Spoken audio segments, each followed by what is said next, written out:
Hello, and welcome back to day 8 of the 30-day movie challenge, where today's pick is going to be, today's question is a movie with a great performance. Now, there are a ton of different movies that I could easily pick from. I could pick Robert Downey Jr. from Iron Man 1 or even Endgame.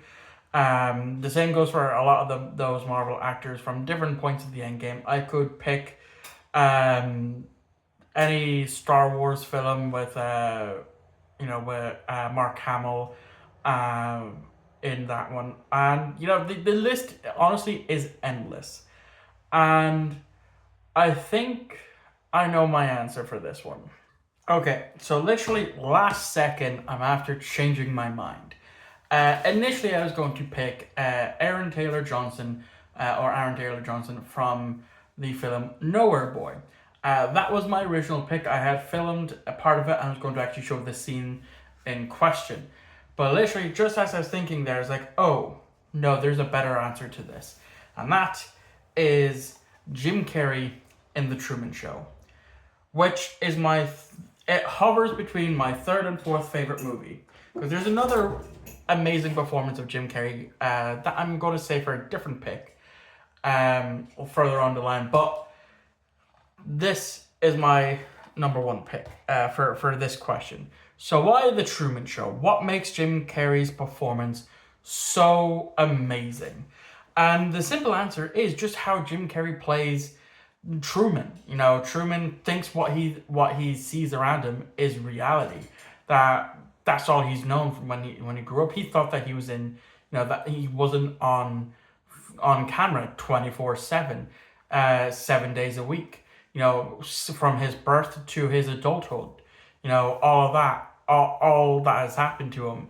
He doesn't realize that he's on camera, and it's when this movie picks up, that's when we start to see the cracks form. Literally just as he's about to hop in his car to head to work, one of the studio lights crashes and falls down, and so he goes and investigates it and sees that it's a studio light. But then, as he's on his way to work, the news on the radio says otherwise.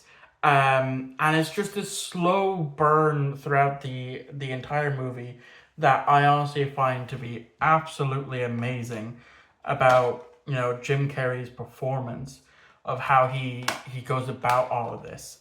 That he's finally starting to question his surroundings.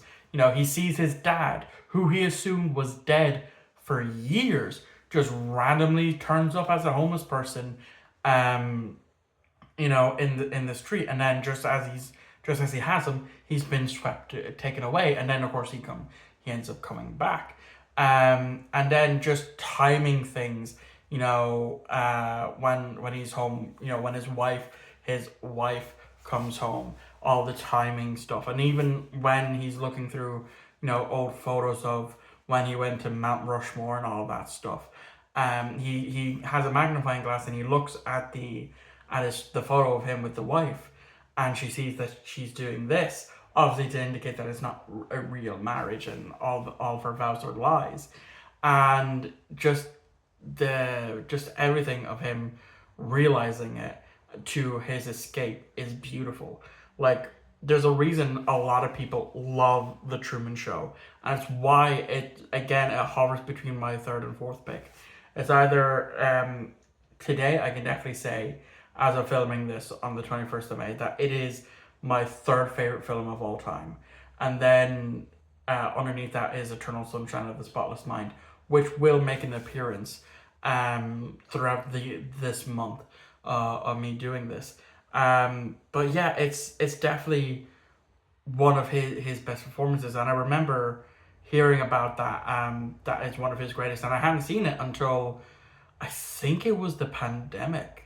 During the pandemic was when I actually finally sat down and watched The Truman Show, and then it became one of my favorite movies. And initially, my big three that I used to say was Howl's Moving Castle, Star Trek: First Contact, and then Nowhere Boy. But then the more I think about this and Eternal Sunshine, that's why they flip flop between third and fourth for me.